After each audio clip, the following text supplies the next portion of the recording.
彭恰恰和许孝顺将出任9月观光大使，3月份也将率领明星棒球队前进高雄举办公益比赛。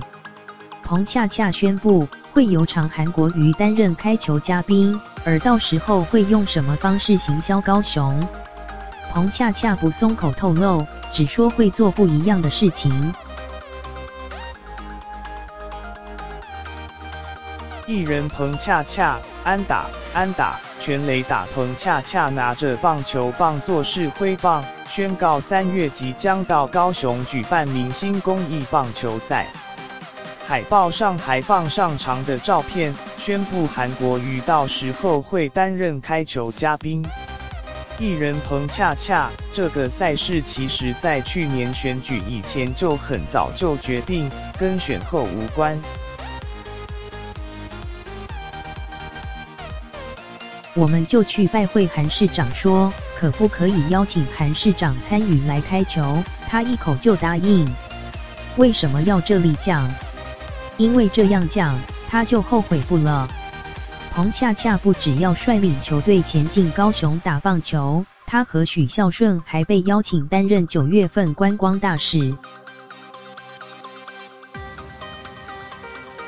会不会延续白冰冰拍 MV 行销的方式？彭恰恰大卖关子。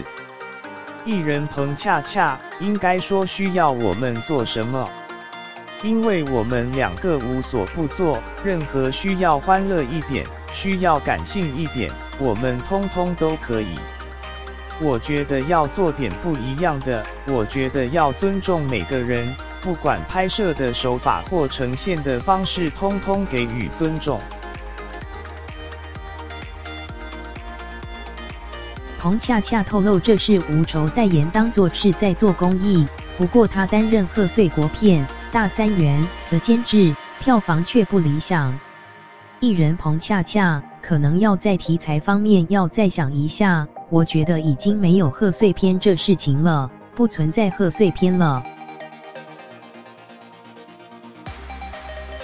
所以平常要很注意，而不是为了贺岁而贺岁。